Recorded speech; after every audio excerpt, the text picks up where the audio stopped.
I was trying to avoid making another Bank of Canada video this week. I was researching this whole FTX blow up that happened, but then my best bud Tiff, he dropped the big one. So I had to put the FTX video aside and work on this one ASAP. If you don't know what I'm talking about, Bank of Canada is trying to make sure you lose your job. We'll cover that in this video, how they're planning to do that, why are they trying to make sure you lose your job, and I have my fabulous recommendations at the end for you. Now look, I'm still going to make that FTX video, and I'm going to try and figure out how to buy crypto on camera so you guys can see that if you haven't purchased crypto before. So do me a favor, watch a little bit of this video. If you like it, I'm going to ask you later to subscribe. Only then, if you like this video, I want you to smash the subscribe button. Otherwise, YouTube might not show you my face again and you might end up missing on future videos. For those of you who don't know who Tiff Macklem is, he's basically the big daddy of Bank of Canada. He's the top G, which means he can print money, increase interest rates so your life is miserable, and he can put my face on the new $1,000 bill. That being said, it seems like everybody's hating on him recently because he said interest rates are going to stay low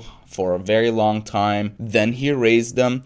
Technically, they're still low, and a year was a very long time. Anyway, he also has an interesting way with his words. In a recent interview, he said, low unemployment is not sustainable and feeds inflation. That got me thinking. So this whole time when politicians go up and say, hey, we want to bring more jobs to Canadians, we want more jobs in Canada, are they really saying we want to bring just enough jobs that some of you are still employed and there's enough desperate people to take jobs for a low pay? Look, I love capitalism and I definitely want to be able to go and buy a Big Mac for a reasonable price while watching my McDonald's stock go up. But this whole thing opened up my eyes to one thing. We are playing a big chess game, and as an employee, you're one of the chess pieces, and trust me, no one cares that much about you. Now, if you've enjoyed the video so far, click the like button, and it is that time. If you like it and you want to see my face again, just subscribe. Before we get into the numbers, we need to figure out what unemployed means, and it's not what you think. Maybe right before you were watching this video, you were hanging out with your friend who is going to university and they live with their parents and they're not really looking for a job, which makes them unemployed, right? No, they're not. They're not looking for a job, so they're not really unemployed. So only people who are currently looking for a job actively are considered unemployed. Statistics Canada, they check who's claiming unemployment, who's on government programs to find a job. They sprinkle some salt and pepper on it and they come up with this number. And in order for our economy to function the way we want it to function, we need to make sure we maintain an unemployment rate of 5%. This means we need to have about 5% of people who are actively looking for a job having a hard time finding them. Because if you're an employer and you post a job and you get about 12 to 30 applicants, amazing. However, if you post a job as a business and you get no candidates or nobody's qualified, to attract employees, you're gonna have to offer a lot more, including higher salaries and better benefits, which makes things more expensive, hashtag inflation, and this cost is always passed down to the consumer. And let me guess, as a consumer, you probably don't want to pay more for something, which means you technically do not want someone to make more money at their job. Looking a little back, Canada was hovering at a 5 to 6% unemployment rate. Everything was good. Inflation was at 2%. The good old days. Then some stuff happened. We had unemployment go up to 13%.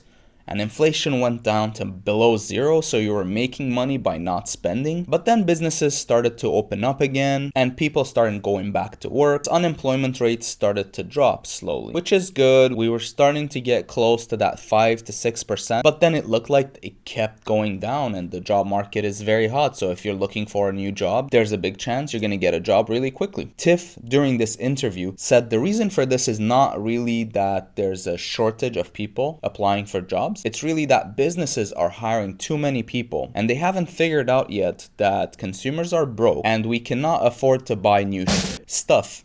I said stuff. Since Bank of Canada is great at doing one thing really well, it seems like, which is making people's lives more miserable. I have 3 fantastic recommendations for them that will help solve this whole inflation, shenanigans, and unemployment rates really quickly. Of course, these are government policies. Bank of Canada cannot necessarily implement it, but I'm sure they have a good way of influencing this. Recommendation number 1.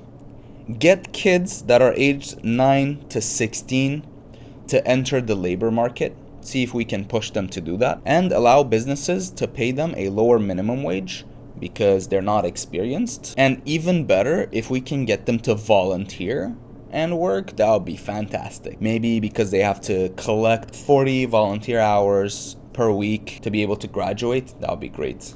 Let's do it. Number 2, if we can increase taxes on everybody, not the rich because they're not going to work more hours, but if we can increase taxes and make it more miserable for poor people to live, they can probably squeeze in a couple of more hours a week. That would be great. And number 3, regulate Uber. Maybe require a licensing fee, or someone has to apply for a license, and make sure that department that issues those licenses is underfunded. So there's long lineups, and it should take maybe people years to get their Uber license, so that they won't be able to fall back on those gig economy type stuff to make a little bit more money so that they can stay afloat, which would guarantee that they're forced to go back and work, let's say at McDonald's, so that I can get my Big Mac at a good price while watching my McDonald's stock portfolio continue to go up. Congratulations to me. Have you ever wondered how you can time the real estate market? In this video, I explain all of that, and I have a very cool graph that shows you exactly when to enter the market. I think you're going to love it. Thank you for watching this video, and I'll see you in the next one.